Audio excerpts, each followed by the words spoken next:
Welcome to today's daily devotional, where we're going to talk on some scriptures that inspire me, and I pray that they inspire you. This scripture is found in John's Gospel, chapter 14, verse 27, and I'm going to read it partially backwards, meaning I'm going to read the last part of verse 27 and then go to the first part. The last part says, "Do not let your hearts be troubled, and do not let them be afraid." Do not let your hearts be troubled, and do not let them be afraid. So Jesus is telling us, do not let, meaning we have an ability to stop thoughts, our heart, the way we're thinking, the way we're acting, the way we're being, to be troubled or afraid because of circumstances, because of things that can happen, because of what our thoughts are saying to us. Do not let. And it relates very much to Romans 12:2, where it says, do not be conformed to this world, but renew your mind. Take control of your mind. So we're just going to go to Romans 12:2, and I'm going to read exactly what it says.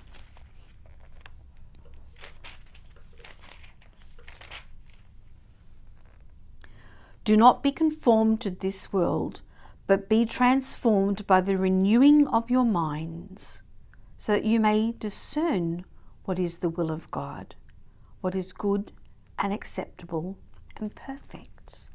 So take control of your mind. You know, thoughts can come into your mind. The enemy can tempt us, but it doesn't mean we have to accept those thoughts. Allow God to form our thoughts, our heart, and our mind. Reading scripture, reading what Jesus tells us and teaches us, helps us form our minds. Reading what others say about God, what their experiences have been, help us form our minds. So don't let your heart be troubled or afraid. You know, the tempter will put thoughts into our minds, circumstances around us, but we don't have to let them tell us how we act, how we feel. We need to also, though, not just do it on ourselves. We call on the Lord's strength. We call on His help, for He can help us, especially when we know sometimes we're weak in different areas. But let's go back to the John chapter 14, verse 27. And this is the solution to not letting your heart be troubled. Peace I leave with you, my peace I give to you. I do not give to you as the world gives. Do not let your hearts be troubled, and do not let them be afraid. So the reason how we can not let our hearts be troubled, not be afraid, is because Jesus brings us peace. Saying His name alone, Jesus, should bring us peace. When we understand the relationship that Jesus wants to have with us, the perfect relationship, it brings us peace. When we sit with Him, He brings us peace, because He's the Prince of Peace. But this peace, it says, remember, I do not give to you as the world gives. We often think peace is just quiet and calm. No, this peace that God gives, yes, it's quiet and calm, but it's more peaceful than anything you could ever experience. It's like that Jesus is brighter than the brightest. He's everything plus more. How do you do everything plus more? But He is. He's the great I am. He's joy, but more joy, joyeux, even if there's no such word. He's just over and above and beyond. We try and put it in the concept of what we think. No, it says, I do not give you as the world gives. So this peace goes deep. It can work on deep wounds. It can work on the past where we've been hurting and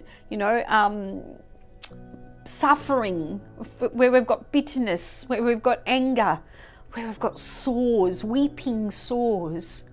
But this peace can go deep, deep, deep into our souls, into our spirits. It can calm our minds and our hearts and renew us, because that's the God who we serve. That's the God we should know, we need to know. Just say his name. When you feel unsettled and afraid, just say his name, Jesus. So do not let your hearts be troubled or afraid. For Jesus, he says, I bring you peace. And the peace is way above all understanding, way above what our minds can conceive. This intimate, deep-set peace that God gives us, it's the antidote to worry. It's the antidote to fear.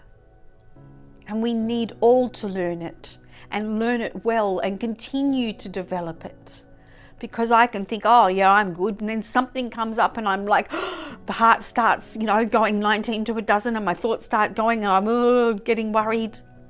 No, Jesus, the Prince of Peace, can come and calm us and settle us, and then we turn to him and we trust him more. We actually learn to love him more and serve him more and surrender more to him, because we desire this deep-set peace and love within us. I pray that inspires you, and I'll see you again next time.